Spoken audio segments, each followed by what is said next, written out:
Hey, it's Tony Mecia with the Charlotte Ledger, and you're listening to the Charlotte Ledger podcast. You can find out more about the Charlotte Ledger at thecharlotteledger.com.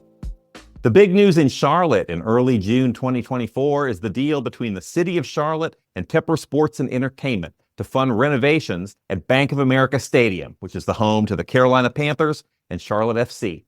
The deal, in a nutshell, is that the city will put up $650 million from hotel, motel, and prepared food taxes, and then Tepper Sports will put up $150 million toward the renovations, although over a longer period of time, their contribution is estimated at $688 million. The stadium opened in 1996, and the city and the Panthers are saying it's a vital economic engine and that this is an investment in the city's economic growth. So who better to talk with than an economist, and one that specializes in sports economics and urban growth? And as it turns out, Davidson College has such a professor, and he's joining me today. Fred Smith is an economics professor at Davidson who teaches courses in urban and public economics, as well as sports economics and American economic history. Dr. Smith, thanks for joining me. Thank you, Tony. I appreciate your taking the time to talk with me. Okay, so the Panthers and the city of Charlotte came out. They unveiled this deal to renovate Bank of America Stadium, which is almost 30 years old. They're saying there's a strong business case for it. We can all see the people who come to the city and, fill the stands, sometimes fill the stands and spend money. And, they cite a study by a University of South Carolina associate professor who has an educational doctorate in sports administration and regional economics. And he found that the stadium has, he said, $1.1 billion in annual economic impact to the Charlotte region, and that it helped create or support more than 9,000 jobs, and that it generated more than $54 million in taxes in 2023. And so my question to you is, that sounds like a lot of money. It sounds like a lot of jobs. Is this a good deal? Yeah, well, I'm afraid most economists probably would not agree with the conclusions of the research done by the associate professor down in South Carolina. Economists don't tend to agree on too much of anything, but this is actually one place where most sports economists or public economists are in agreement, and that is the direct economic benefits from professional sports stadiums are generally very, very limited. And the underlying intuition for it is actually pretty straightforward. For most professional sports teams, the people that attend these sporting events are typically people from that city's metropolitan area. And so the real problem with sports stadiums being engines of economic growth is that usually what you see is that people aren't spending additional dollars to attend, for example, a Carolina Panthers game. What they might be doing instead is going to a Panthers game, but now they're not going to go to a restaurant in, say, Mooresville or Pineville or in Rock Hill, the community that they actually live in. So what you typically are seeing is that people are substituting entertainment spending from other, probably closer to their home, and instead spending those dollars in uptown Charlotte. Okay, so, this is a pretty widely held view among economists, I'm guessing is what you're saying? Yeah, there really isn't a lot of disagreement about the fact that the direct economic benefits from professional sports stadiums are generally pretty limited. The one caveat I would throw in here, because we are talking about a stadium that is used by the NFL, the NFL is the one professional sports league where you tend to see people traveling somewhat longer distances. So, you're more likely to get fans coming in from Raleigh, from Southern Virginia, from throughout the state of South Carolina. Those dollars that would not have otherwise been spent in the Charlotte metro area, those dollars are actually new spending in Charlotte. So those are beneficial. But, again, the actual total amount of new spending that's done in Charlotte is pretty limited. And the other thing with the NFL, of course, is that depending on the year, you're only talking about 8 or 9 home games in a 17-game schedule. So it sounds like what you're saying is that, if there are people from Hickory or people from South Carolina, we can see these people come to the community, and a lot of them stay in hotels, they'll go out to eat, they'll spend money here in other ways. If you're Charlotte making that investment, isn't that a wise investment to try to get those people to come? We certainly want them to come. I think the question is, how much money do you want to spend out of Charlotte taxpayer pockets to attract them, right? And so there's no question that those people from Hickory and from Southern Virginia are coming, but in terms of the total percentage of the fans sitting in Bank of America Stadium watching the Panthers on a Sunday, that percentage is going to be pretty low.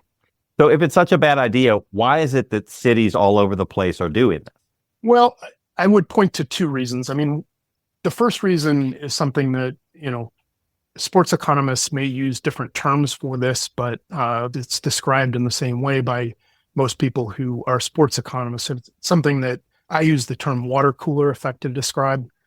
And the basic idea behind this is that, teams like the Panthers, Charlotte FC, the Charlotte Hornets, they are actually providing something to members of the community in a way that is not tangible and that we aren't necessarily paying for. So to give you a concrete example, I have an 8-year-old at home and he really loves Charlotte FC. And so we'll talk about Charlotte FC and we'll talk about, hey, Dad, did they win this weekend? Who scored?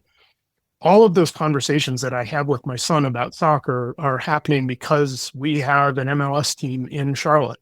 I go to a couple games a year, but by and large, I don't spend very much money on Charlotte FC. And so I'm getting benefits from Charlotte FC being located in Charlotte, and I'm not necessarily paying the full value or the full cost of those benefits. So those intangible benefits that we get from having a professional sports team in town, the conversations we have with colleagues, with friends, the enjoyment that we get out of hanging out together, in a rec room, watching them on TV on the weekend.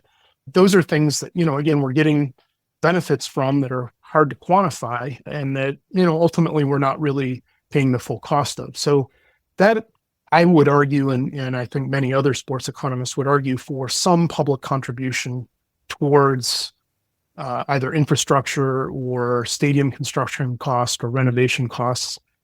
So I think that's to answer your question, that's the first reason why this actually should be contributed towards. I think the second issue, though, is really just one that's more a question of psychology as opposed to economics. And it feels good to be in a city that is a quote unquote major league city. It feels good to be in a place that has an NFL team, an NBA team. I think most people around here were very excited, and the attendance of the inaugural match for Charlotte FC would indicate that, people were really happy that we got an MLS team. However, are those psychological benefits that we get worth hundreds of millions or even billions of dollars? That's where this gets a little bit tougher.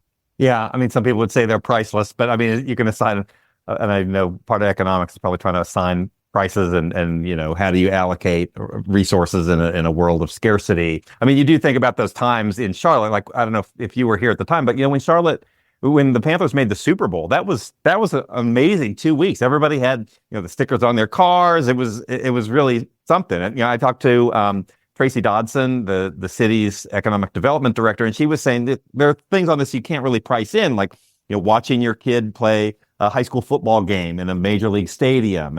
And there are intangibles.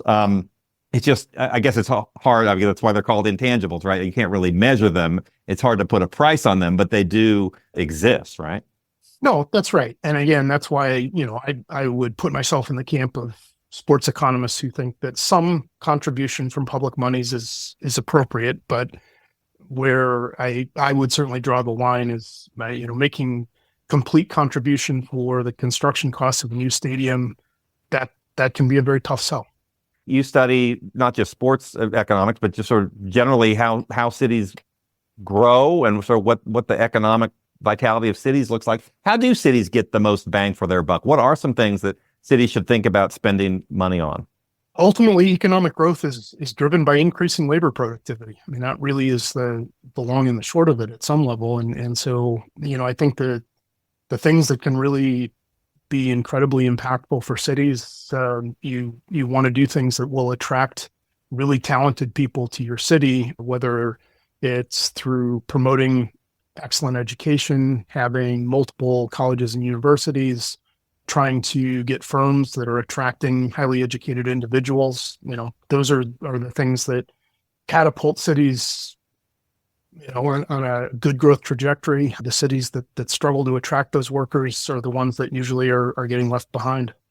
Does this same argument apply to cultural amenities? I mean, you do see cities putting money into the arts. You see, theater, museums, things like that. Is it the same argument here? as it is on sports stadiums? I mean, I think it's certainly, there are parallels, to be sure. Some of the things that, to pick a city on I-77 that's not Charlotte, Cleveland, Ohio has a world-class symphony orchestra that has a world-class art museum. And those are things that make living in Cleveland incredibly appealing. And, the arts that exist in a city like Cleveland or in Charlotte, so those do help to attract people from all different walks of life, but can be particularly attractive to people that are highly educated, entrepreneurial, and so forth. Yeah. So, I mean, what sort of things should city leaders be thinking of as they're evaluating this decision? And a lot of it does sound sort of like, okay, this particular deal has been in the works for a long time. It would be very surprising if it didn't go through. But I mean, what is the best way to sort of evaluate this and determine, well, $650 million maybe sounds like a lot. What is the correct amount, or what's the best way to approach this if you're a policymaker? Well, I think the difficulty here is that the incentives of the politicians are not necessarily going to be perfectly aligned with the incentives of the municipality. You don't want to be on the city council or be the mayor when you lose a sports team. We've already gone through that in Charlotte when we lost the Hornets, and we got the expansion Bobcats renamed as the Hornets, but that was a very unpleasant experience. St. Louis has lost 2 football teams. That's been an incredibly unpleasant experience for them on both accounts. So, I think the difficulty here is that you don't want to be the politician or be one of the politicians that's in power when you lose a sports franchise. And I think the difficult thing, though, is that most of the costs of losing the sports franchise are really psychological as opposed to economic. And, so in terms of what you should be spending the money on, I think, in this particular case, since the tax revenues that are going to be used to help fund the renovations have to be earmarked for tourism-related activities, as I understand it. I mean, it's not as if the opportunity cost or the alternative would be spending more money on schools. That's not something you can do with these tax dollars. But you could certainly think about spending monies on something like, say, Millennium Park in Chicago, where it's going to bring in a lot of tourists. People visit Chicago to go to Millennium Park, but it's also something that is hugely beneficial to a wide swath of the population in Chicago. So those would be alternatives. But I guess, and not to go too far afield here, I would say, ultimately this is a question of choice. And if what the residents of Charlotte want to do with this tax revenue is renovate the football stadium, that it's not that it's an unreasonable choice. It's a lot of money that ultimately has direct benefits that are relatively narrow. And it also is not an engine for economic growth. Well, very good. That's all the questions I've got for today. Dr. Smith, thank you for joining me. My pleasure. Thanks so much for having me, Tony. Okay, that's a wrap. To our listeners, thank you for listening. The Charlotte Ledger podcast is produced by Lindsay Banks.